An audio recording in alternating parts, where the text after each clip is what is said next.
And we are live for week 2 of Anchor Down, the Topsail Pirates football show. This is your weekly port of call for Pirate football. Thanks for joining us, everybody, here tonight. We appreciate you guys coming out.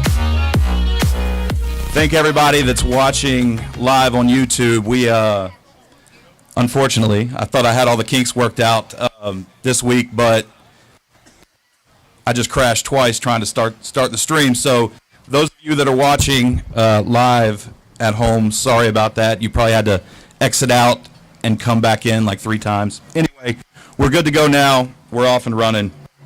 This is a production of Friends of Topsail Football, Booster Club supporting football at Topsail High School. We are also proudly sponsored by Oval and Ale, this lovely establishment that we are at tonight. So we thank Jamie, we thank Oval and Ale, all the staff, everybody. We appreciate you having us. So tonight we've got some things to cover. We've got a lot to talk about. We're going to go over last week, right, Dixon week. We're going to recap Dixon. We're going to talk with Coach Schmidt. We are going to bring up a couple players of the week. Number 10, Demarion Smith. Yep. And number 25, Ben McCaleb. A couple of our offense standouts in the Dixon game. So we're going to hear from them, talk to them. We are going to preview Croatan, which we kick off against Croatan JV tomorrow night, and then Friday at Croatan. We're going to cover that. I'm Matt Griffith. I'm your host. This is my co-host, Rich Mabberley. We enjoy doing this. It's our second show ever. We plan to keep going every Wednesday night throughout the season, hopefully into the postseason. And, maybe next year too. We'll see. We'll see what happens. But yeah, we'll wrap it up with a state championship celebration here at Oval and Ale. That would be awesome. Rich, how you doing, buddy? Got the kids back to school, and you dealt with the whatever this is out here. How you doing? I'm doing great. I appreciate everybody showing up. I'm really appreciative that I was able to make it here. I literally just dropped my kids off at the school about 15 minutes ago. Hopefully they won't be late. Oh, man. Okay, well, walk us through the last week. We covered a little bit of it last week just because of the JV game on a Tuesday night, but walk us through a little bit of last week before we kick off here. Yeah, so just to kind of recap, last week's JV game got moved from Thursday to Tuesday due to open house. JV had a really nice comeback victory, first win for Coach Proco. I said that right. 14-6, scoring in the last 15 seconds of the game to get the win. Rolling into Friday, again, a little bit of a slow start. Unfortunately, fortunately, we were able to come back, tie it up with about 15 seconds left in regulation. Just weren't able to get across for that conversion in overtime. So a little gut-wrenching on Friday, but that's all right. That's why we play more than one game a season, and I promise you that the boys will be ready to go again this week. Yeah, absolutely. Before we get going, though, is Mrs. Schmidt here tonight, Coach? She's not? Okay. Well, I just wanted to briefly recognize her. I meant to do that last week, and then, we kind of first show, and we were kind of rolling, and I didn't, and I wanted to do that tonight, and I just wanted and she hopefully watches this back live, Coach, but just wanted to say that we appreciate her. I know that, the wife of a coach is a tough job, probably the toughest job in the house. And, she deals with the season and no matter what happens in the game. And unfortunately, Mrs. Schmidt had to sit behind Matt Griffith Friday night at the game. I'm losing my mic here. What's going on? And if you don't know anything about me, I'm very animated when I watch a game that I'm invested in, like my kids playing in or whatever. Hey, Matt, everybody knows about you. Yeah, I tend to speak my thoughts when I'm watching this game, and I'll yell at the refs even if it's a legitimate penalty. I'm still going to yell at the refs about it. It doesn't matter. And I I yell at the clock, I yell at the ball, whatever, it doesn't matter, but she was right in front of me and had to take all that. So I apologize for that. But again, I'm pretty animated. You know what, there might be one person out there that's more animated than I am.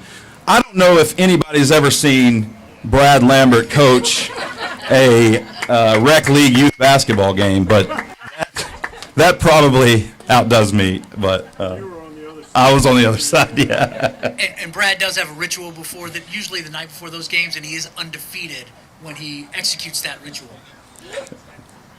Oh, that's awesome. All right.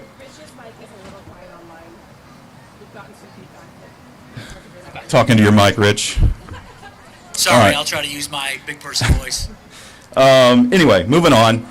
So, just to briefly talk about this week, unfortunately, we didn't get the result we wanted for the varsity game Friday night. But if I was mad leaving the field, and I thought about it when I was on my drive back from Holly Ridge. I was thinking, the fact that we came back and pulled that game to overtime showed a ton of heart.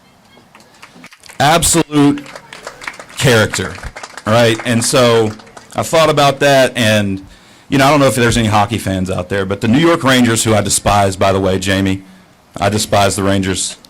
They had this slogan a couple years ago. It was #NoQuitInNewYork, and that kind of rung a bell. And, I was like, you know what? No quit in Topsail. Absolutely no quit from that team Friday night. It didn't matter how many points Dixon put on the board, how far behind we got. They went back on the field and they executed, and they came back and took that game to overtime, and they were a 2-point conversion away from stealing the win out of Dixon. So I just wanted to talk about that. That's a testament to the character of the team. That's a testament to the coaching staff and the character that they've put into the boys. So no quit in Topsail. That's my mantra for the rest of the season. No matter if we're 6 touchdowns ahead or 6 touchdowns behind. No quit. Gas to the floor. So round of applause for that. Just the comeback effort. All right, Rich. Talk to us about this game here. It was final score was 42-40, overtime loss. It came down, like we said, 2-point conversion to extend into second overtime, but we failed on that attempt. Just some thoughts from the game that you had.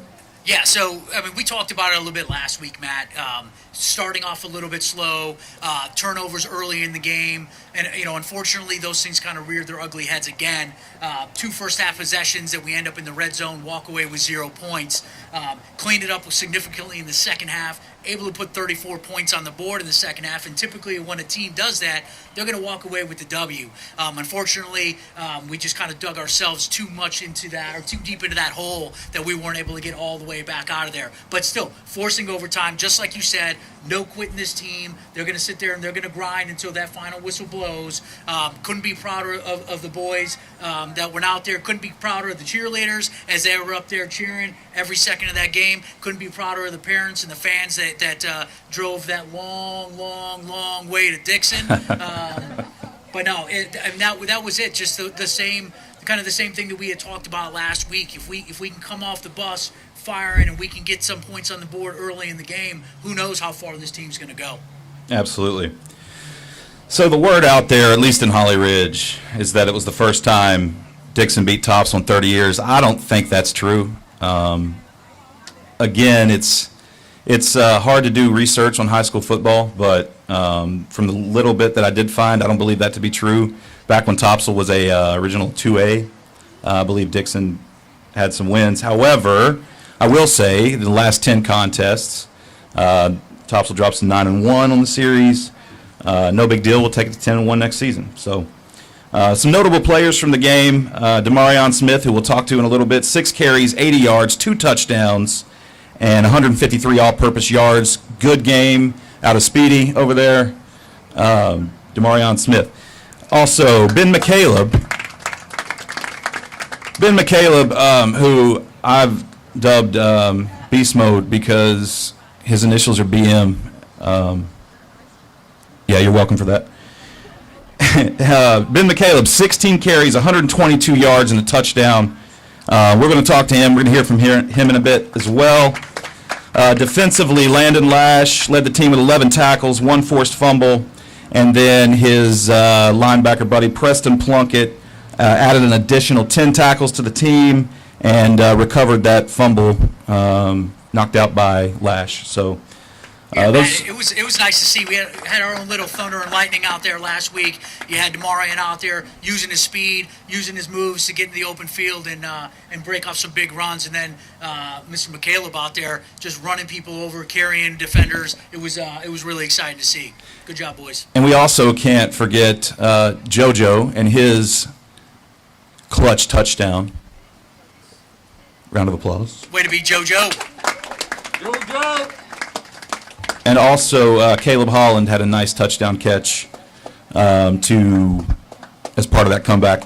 And then also, I have to mention your special teams player of the week, who couldn't be here tonight. We tried to get him, Wade Revelis, your special teams player of the week. Great punts. I mean, if it weren't for his punts, the score could have been even worse. So, good job by him.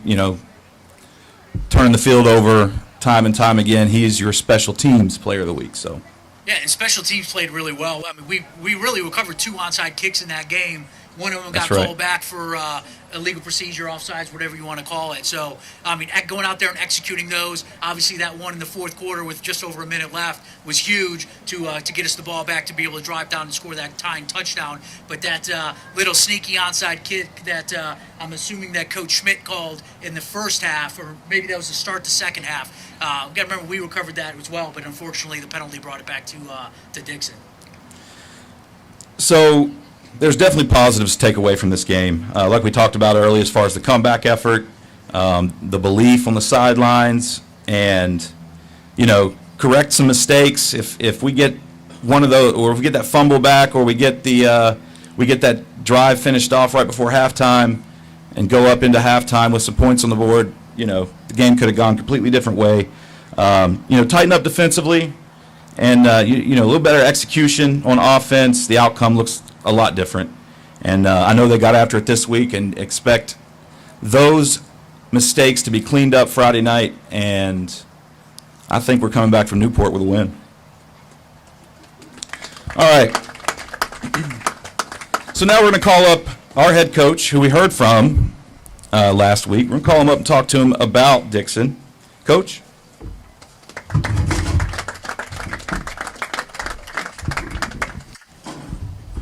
Welcome to the stage again. Thank you, guys. Glad to be here.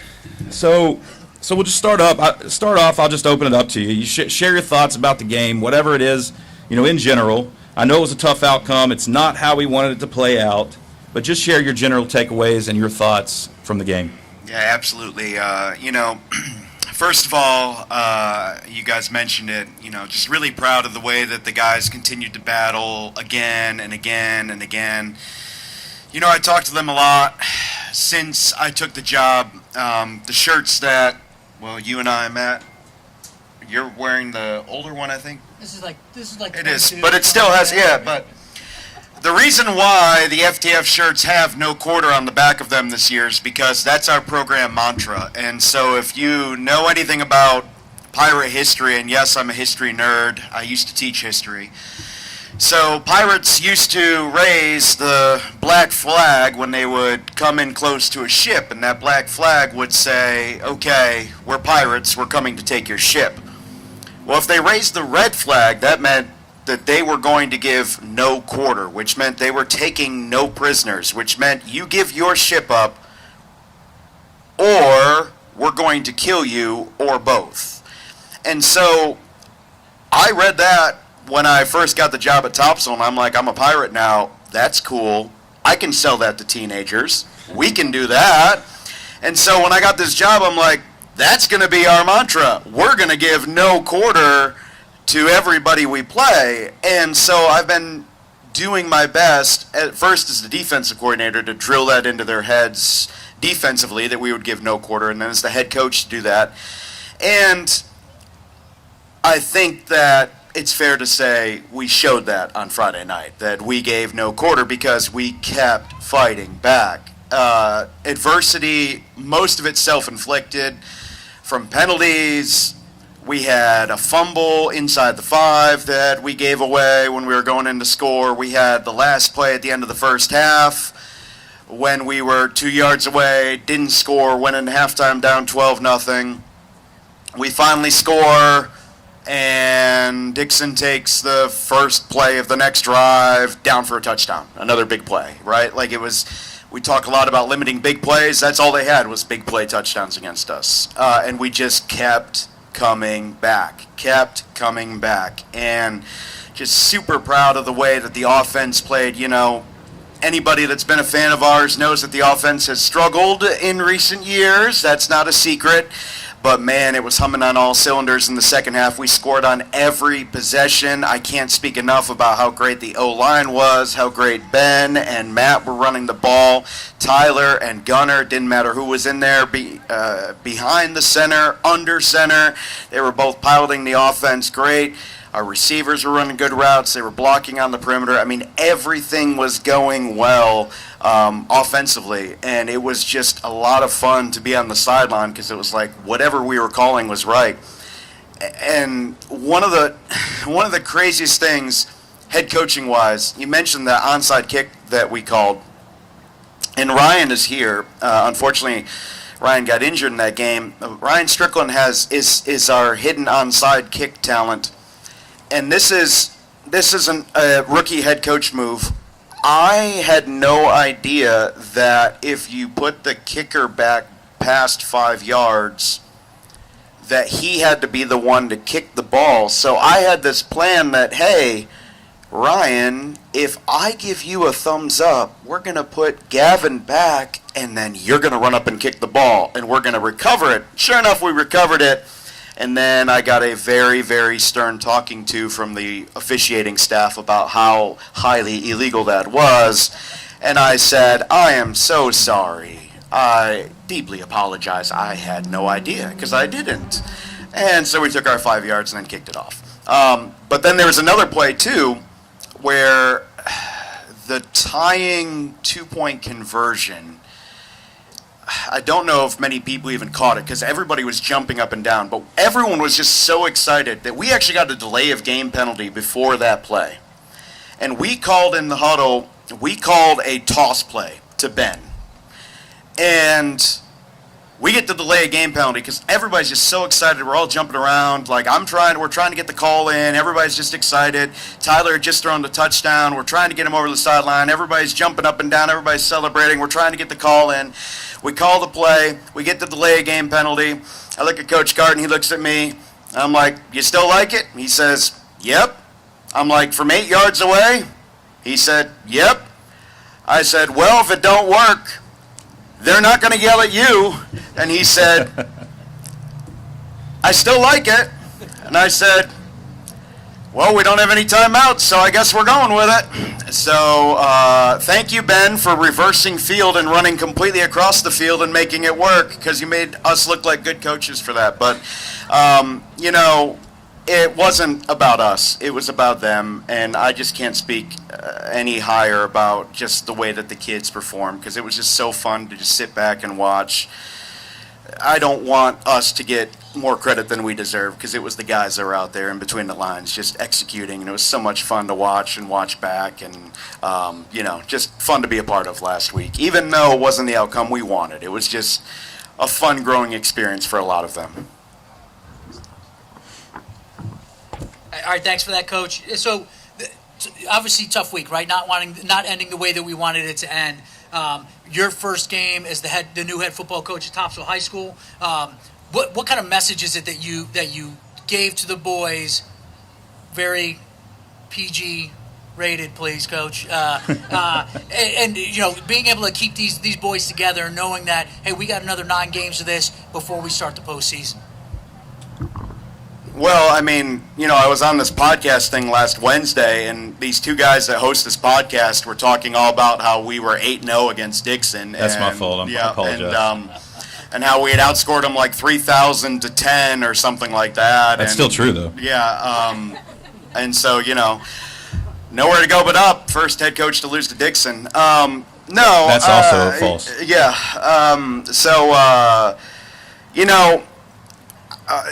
I will say that I was frustrated at the end of the game, not by the way that we had finished the game, but by the reactions that a couple of our players had at the end of the game. Because I'm a big believer in respect for your team, respect for your teammates, respect for your school, respect for your program. And I do not tolerate temper tantrums. I do not tolerate disrespect. I do not tolerate helmet spiking. I do not tolerate walking on the football field.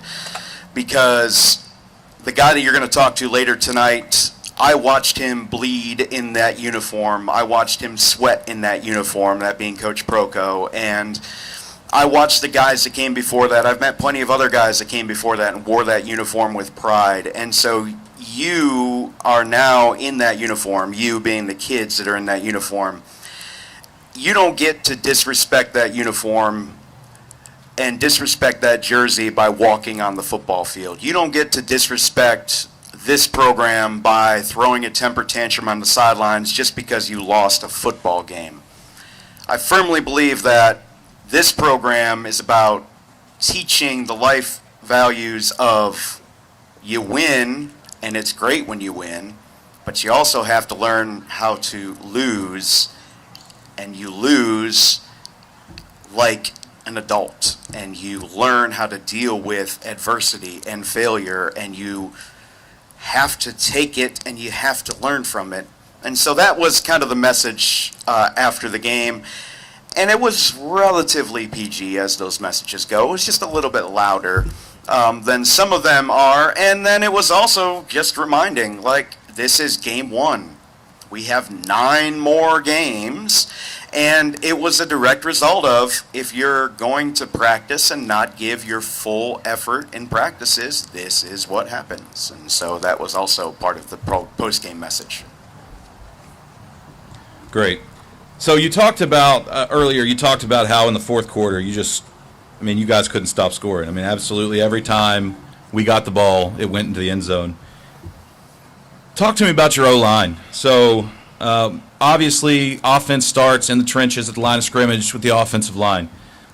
Years past, I don't know what it is. I don't know if it's a lack of something in the water, but, we just don't produce a lot of large people.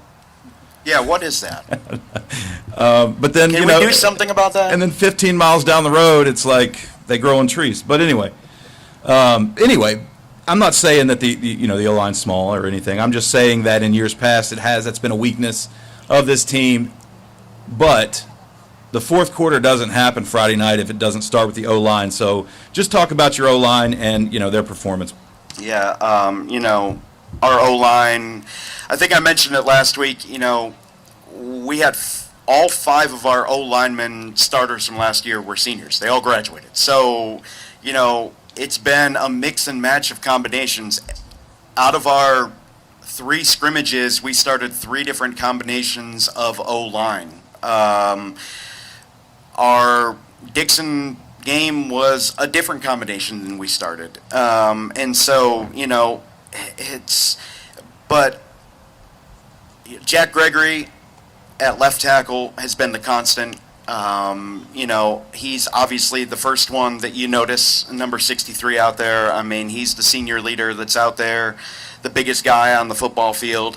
And so, David Swain stepped up in a big way on Friday night when we needed him the most, filling in for Paxi, who unfortunately couldn't play. And then Ben Standard is our center.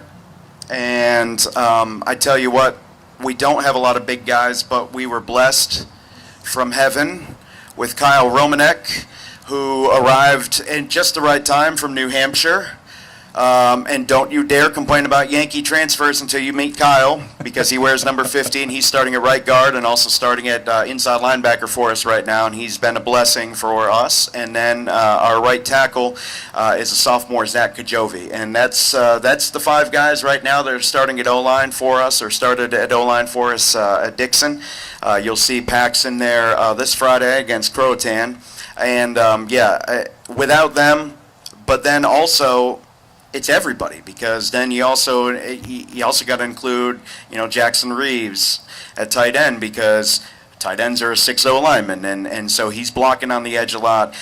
Matty Hayes and Ben McCaleb. It doesn't matter which one's in, because they're such a big part of our pass pro. Tyler and Gunner are so good at feeling the rush, stepping to one side or the other, taking off if they need to. I mean, all of those things work together, and they're finally learning how to trust one another and starting to finally get comfortable playing with one another, and it's going to take some steps, and it's going to take some little missteps here and there, but I really am excited about what this group's going to do as they continue to play together and learn how to play with one another. You got another one? No? Yeah, I got one more for Okay. you, Coach. So you had mentioned giving up some big plays during that game, and you're right. Just about every score that they had was a big play or stemmed directly from a big play. Particularly, I think their one completion in the game. I mean, what is it that you and the boys are going to have to do to kind of clean that thing up? Is it something simple? Is it just an adjustment in execution? An execution or game planning? What is it that we need to do in order to kind of clean that little bit up? Could you find me 300-pound D linemen? Sarah, let's get after it. Rico! But no, it was, watching the tape back, it was really an execution thing for the most part for us. It was, so many times in these 4 years that we have been here, it's Topsail beating Topsail. It's so many times. I mean, I could show you play after play after play with Topsail football. It's 10 guys do the right thing. One guy takes one misstep, but that one guy gets found so many times. And Dixon's offense, I mean, credit to them. This is the best that they have looked in the 3 years that we have played them. They are humming right now offensively in their system with that single wing offense that they run. Any of the guys that are here tonight can tell you there is no way to replicate that in practice. And at that game speed, it is so hard to defend in the game. And so, you just have to be so disciplined. And so it's just discipline, execution, and just tackling everyone. And if you miss one of the guys or try to start peeking in the backfield, all of a sudden that guy's gone and it's a touchdown. So, yeah, execution and just making sure that we're reading our keys and doing all those fundamentals and things and techniques that we talk about every single day. All right, Coach, we appreciate the comments on the Dixon game. Right now we are going to pivot and we are going to call our first player of the week to the stage, number 25, Ben McCaleb. You can stay. You can stay if you want. Yep. Oh boy. He's back there. Here he comes. Oh boy, he's nervous.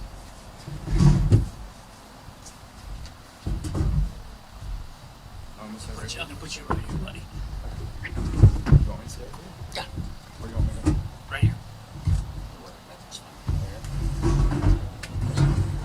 Oh boy. Ben, welcome to the stage. What's up? Congratulations on a good game, personally. And we know team-wise that, like we've been talking about, we didn't get the result that we would like, but we are proud of the effort that you guys showed collectively. So just start off here. Talk me through your thoughts from the game, from your perspective, from a player's standpoint. What is it that you think that you guys need to do differently this Friday night at Croatan? I think No, you're good. Go for it. I think we were playing pretty good in the second half, and it's the same thing how Topsail football usually is, how we're a second half team, and it's just starting off from the beginning and having that same energy throughout the whole game and just being able to execute like we were in the second half. Because in the first half, like Coach mentioned, we had the fumble and then we didn't convert on the goal line stand, and I think it's just converting and being able to keep that energy throughout the game and just keeping it at a steady pace. So you definitely think it's something that can be cleaned up. You don't think it's it's not an issue. How do I put it? It's not an issue schematically. It's not an issue. You just think it's execution. You'd agree that it's just clean up a couple mistakes here and there, and you should be off and running. Yeah, I think we have the right players, we have the right coaches, and we have the right schemes. It's just like the little things that hurt us every year. And it's the same thing this year. We just have little things that hurt us from doing what we want to do. Awesome. So, like we talked about earlier, Ben had 16 carries. He rushed for 122 yards and a touchdown. There's one play that I want to show. What happened? Went away. Okay. Here we go. So, I'm gonna show this clip. I don't know how well you guys can see out there, but we're going to do the best we can. Let me show it here on YouTube as well.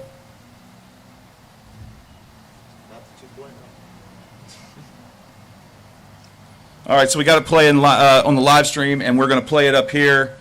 Ben, if you can remember anything from this play, I understand that in the moment, in the heat of battle, a lot of times you walk off the field and you're like, I don't even know what happened. But if you can remember anything, walk me through this play, because absolute beast mode right here. Watch this.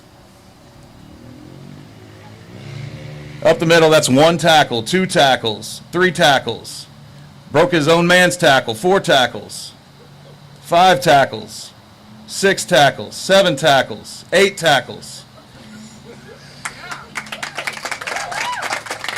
And then I just want to point out Tyler Vickers, number 15. Watch him. He sees it. He's going. Oh, let's go. Jump up and down. My man is pumped. Let's go get the play from the sideline. So, just if you can remember anything, just tell me what that felt like, and what was going through your mind, even after the play. Well, I mean, obviously it felt amazing to just keep running and not be able to tackle. Sorry. You're good. Obviously it felt amazing with being able to break that many tackles and be able to do a play like that.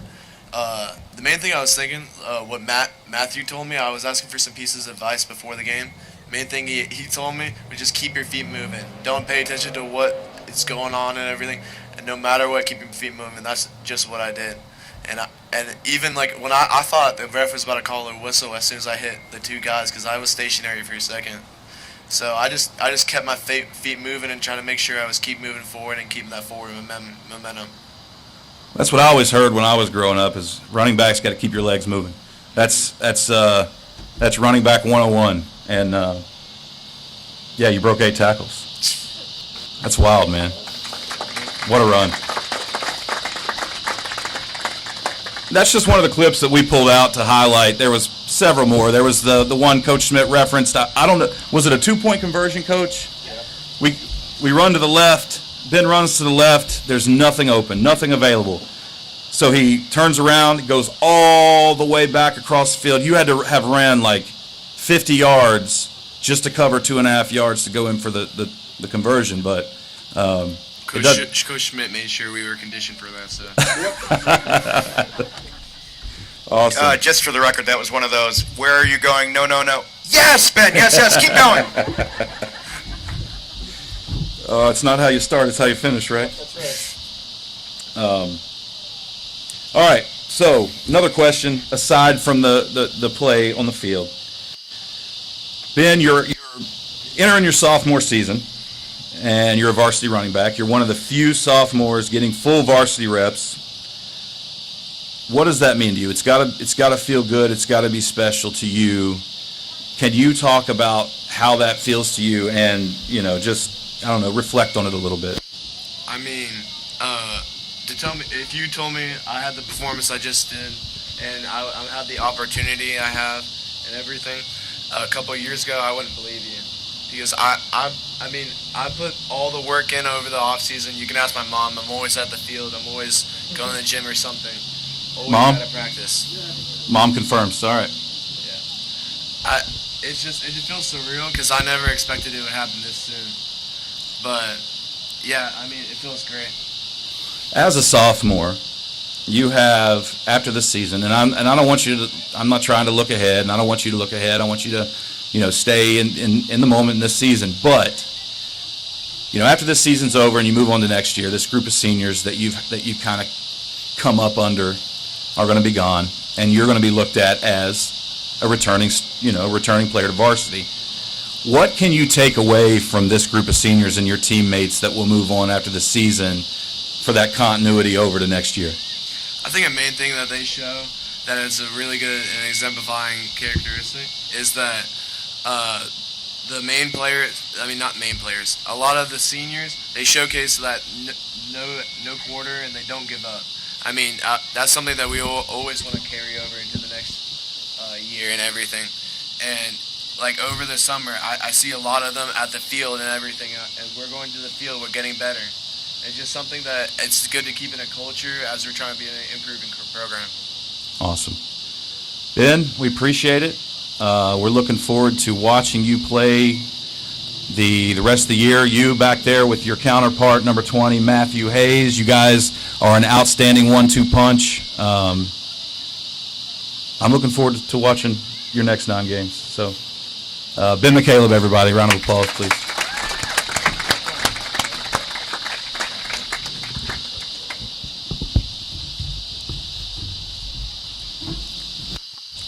Ben, beast mode, McCaleb.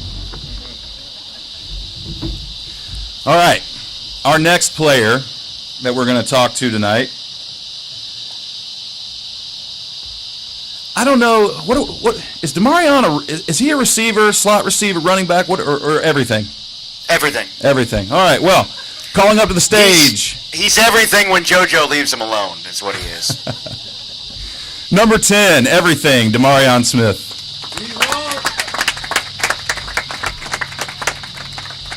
Rich, you want to do these questions? Okay.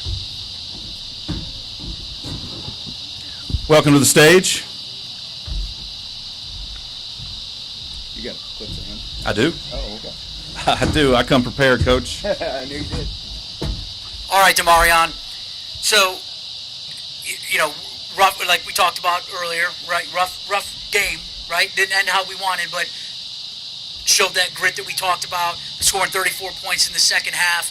We know that the coaches talked to you guys, obviously, after the game and then throughout this week at practice, but we also know that the players talk. So what's that kind of message that is being pushed out by some of the leadership players on the team and yourself? Here. Use that one. Mainly, everybody on the team, leaders included, even some of the underclassmen, they talk about holding each other accountable, giving their best effort, and just keep grinding. Just never stop. Yeah, got to embrace that grind, right? Long season, that's only one of 10, so we got 9 more to go. So just like Mr. McCaleb, right, up here, we had a clip with him. We got a pretty big play that you had on Friday night as well. Kind of walk us through this play. What is it that you're seeing? What is it that you're feeling as this play is starting to develop?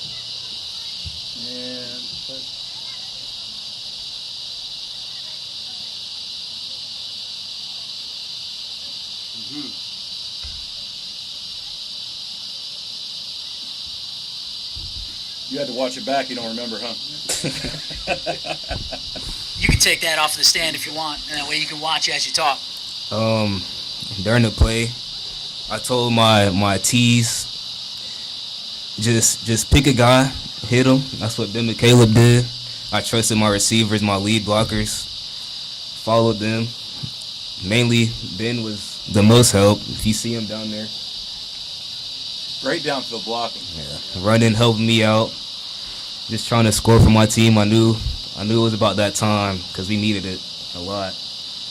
Hey, and I'll be perfectly honest with everybody. I was standing in the end zone, the other end zone, as this play was developing, and we were just under 2 minutes left in the game, down by 2 scores, and I see this play start to happen, and I'm thinking to myself, what are we doing? We got to throw the ball. Why are we running? And I was wrong, right? We don't. We just give you the ball and let you do your thing, right? Well, yeah, but at the end of the day, it's a team sport. I couldn't do it without all those guys helping me. It's just a blessing that they were in that place at the time. So. Awesome. Hey, it was a fantastic play. Definitely a highlight reel for Topsail High School football. Heck of a job, man. So this is your senior season. Haven't gotten off to the greatest start as a team. What is it that you're the most proud of, or are looking the most forward to as this season starts to really get into the full swing of things? I'm looking forward to all the effort and hard work and perseverance this team can have. We have a lot of chemistry built up. We got a lot of our JV players coming off of big wins from their season. They got a lot of chemistry built up with them. Varsity has a lot of chemistry. The team this year is definitely the best amount of chemistry we've had since I've been on varsity. All right, that's awesome, and we look forward to watching that chemistry continue to grow, and that team to continue to mold together as we start week 2. Congratulations on a heck of a game, and we are all looking forward to seeing you out there doing the same thing at Croatan on Friday night. Yes, sir. Thank you. Demarion Smith.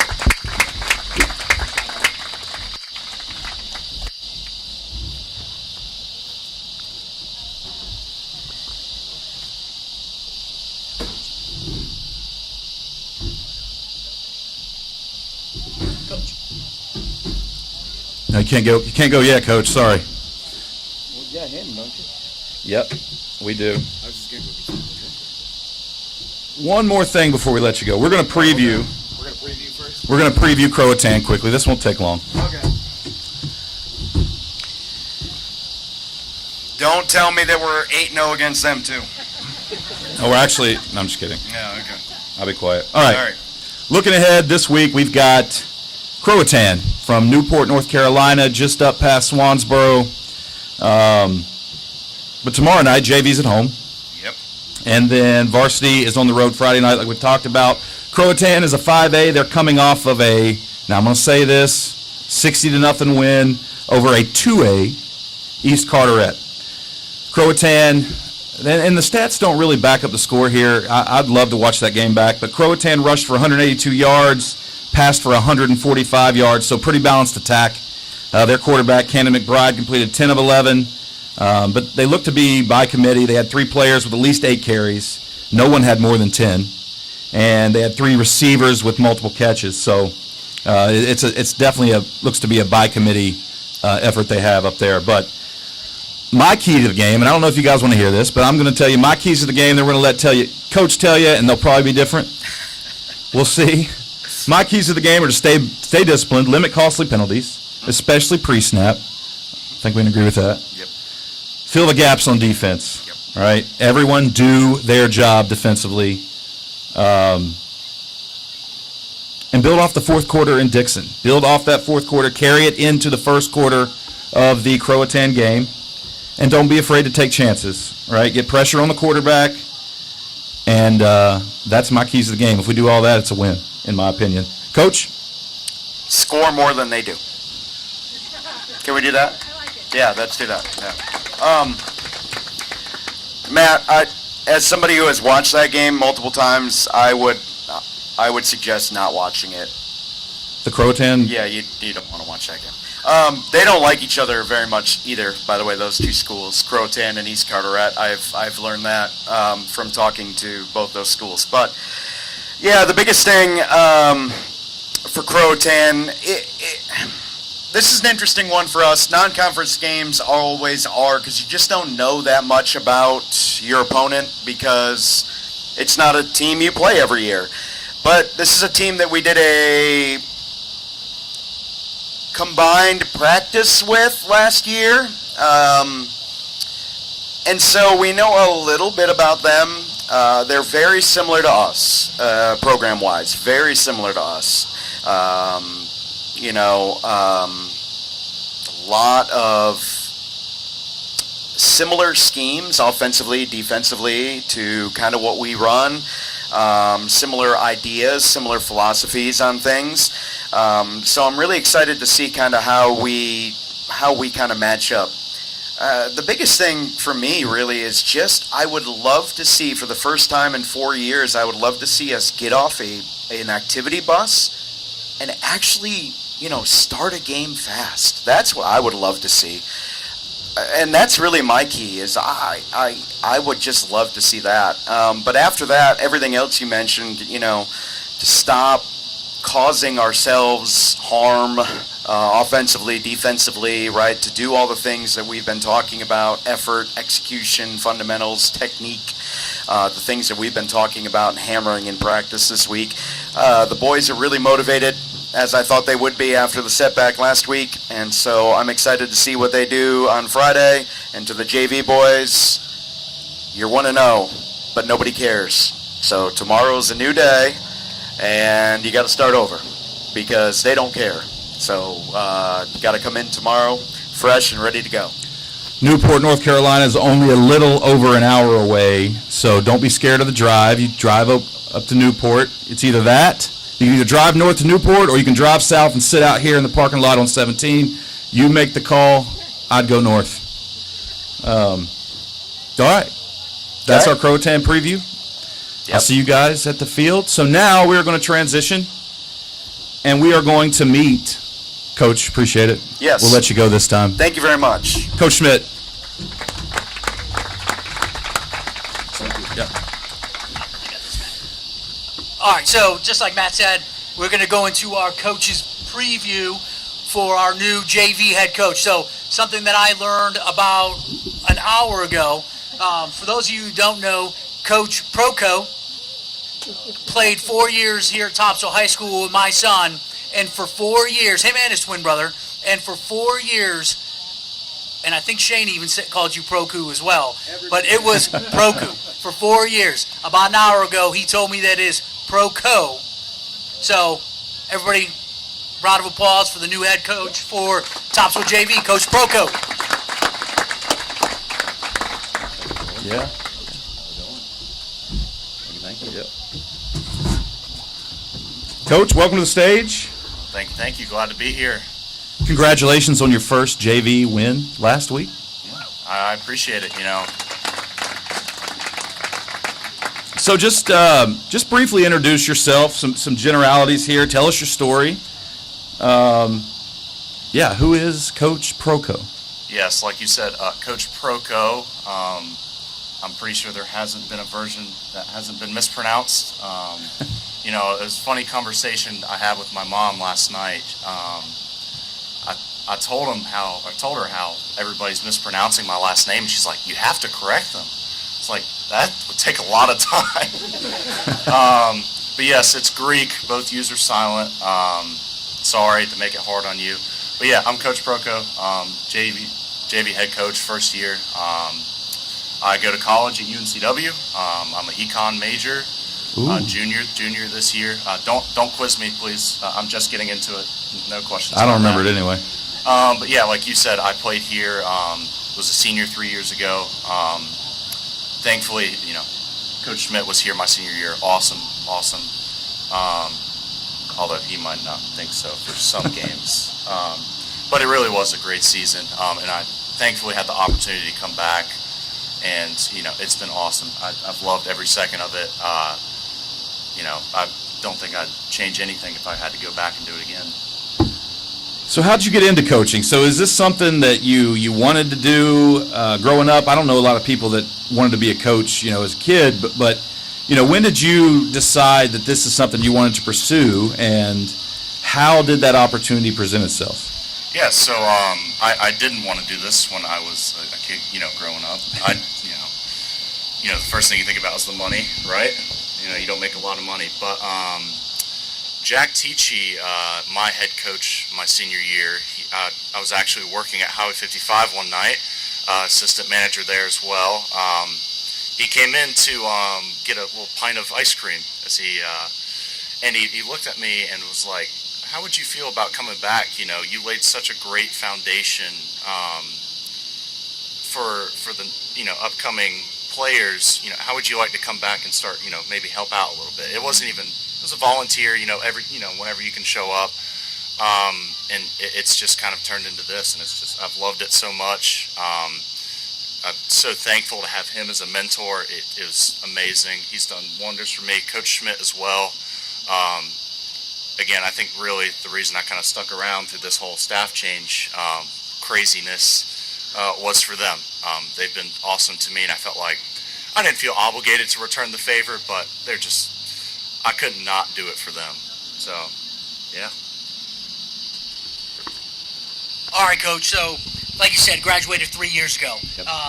And it just dawned on me that the seniors on this year's team were freshmen when you were a senior. Yeah. So, obviously, being a player is a little bit different than being a coach. Yes. How is it that you're kind of, maneuvering through being a head football coach, but yet now coaching these young men that you were mentoring as a senior, and they were coming up into high school? And well, it really was awkward those first, year or two, coaching guys that you played with and were learning together, making the same mistakes. So it really was awkward those first 2 years. But I think I really learned from it. And I do think being a player and having played in the same system I'm coaching has, done wonders and brings a unique perspective that I don't think you could hire somebody for. Everybody learns different ways, and I think, I try my best. If it's not the way that Jack would have said it or Schmidt would have said it, hopefully I have a unique perspective to bring to them, yeah. All right, so what is your favorite part about being the coach back here at Topsail High School, your alma mater?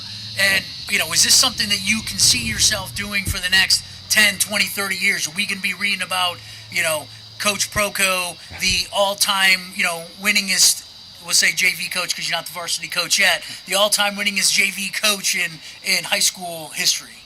Squeeze and spill. We got to squeeze and spill, Coach. That's what we got to do first. What was that last part you asked me? How much, do you plan on Yeah, coaching? all Is right, this a yeah, long-term sorry. My thing? mind, I go down these rabbit holes. It happens all the time. I was thinking about this question as I came here. Whenever we played Dixon Monday, I obviously couldn't sleep. I was incredibly, nervous and everything. And I had, in my head, I was kind of having an epiphany. I was fighting with myself over, do I want to do high school? Do I want to go to college? I've talked to Coach Schmidt about it a little bit. But what I just love most about coaching these players is just, being an impact on their life. These are the most crucial years of their life, as it was for me. So I just love being able to be a part of that and getting the texts from parents, the students coming up and telling me, you've been such a great impact on my life. And, that's something more than money could provide. I think about it, there's not a lot of money in it. It's not about, I don't think any amount of money could take this from me. All right, parents, you all heard that he loves getting those texts from parents, so make sure you continue to blow up his phone. I will turn notifications. I can't. Don't keep me up at night, please. All right, so week 1 down, you got 9 more to go, right? Yeah. What does a successful season look like to you? Obviously, that first win was huge, but what is ultimately a success? Yeah, I think I'll give a similar answer to Coach Schmidt as this. It's not wins and losses. The kids, they're football players for 4 years. They're men for life. So as long as we come out, as long as I'm able to go to sleep at night and say that I put them in the best position possible for success, that's a successful season to me. Whether we win, lose by 100, whether we win by 100, lose by 100, being able to go to sleep at night knowing that I put those guys in the best position possible for success, would mean the world to me. And as long as they're growing as human beings, like I said, they're football players for 4 years, they're men for life. So as long as they're growing as men, young men, learning how to be an influence for others, that's my end goal. Excellent. That's awesome. That is an awesome, awesome thing. All right, ladies and gentlemen, Matt, you got anything? No, we'll be there. We'll be out there cheering for you. Appreciate this. Hopefully it's not as eventful. Hopefully we're up by. Hey, Yeah, I would not be upset with a 40-0 W on Thursday. no, Me neither. That's the hope. Coach Proco. Let's go. Yeah. All right. Well, that wraps up the show for the night. Again, we probably went a couple minutes long, but that's all right. Hey, but it was a positive because the technical difficulties did not last as long as last week. That's right. So We still had them. that is a W. Baby steps. Anyway, remind you guys, tomorrow night, 6 o'clock, right up here at home, Topsail High, at Topsail High School, JV plays Croatan. Friday night at 7 o'clock in Newport, varsity away at Croatan. Let's have a good week. Again, this is produced by FTF, Friends of Topsail Football. Volunteer stuff's out there. Sign up if you haven't. Help us out. You can check out our socials. If we got a Facebook, we've got a Twitter, we've got a Instagram, and we've got YouTube where you can watch this live or you can watch the replay. Check those out. Follow, subscribe, like, all that good stuff. Thanks, everybody, for coming out live tonight. We really appreciate it. We want more. Next week, we might, I don't know, it's getting dark. Plus, these locusts are loud, but we might have to move it up 30 minutes as the season goes on, just so we don't lose light, but we'll announce that when the time comes. Get out here, bring your friends, neighbors, teammates, family, whatever it is. Rich, I'll give you the last word, buddy. Volunteer. Chains, huddle, clock, cannon. Hey, who doesn't want to go out there and shoot a big cannon when our team's putting up 40 points a game? So, thanks for everybody coming out. Matt, thanks for having me again. And, look forward to seeing everybody on Thursday. Go Pirates. Go Pirates.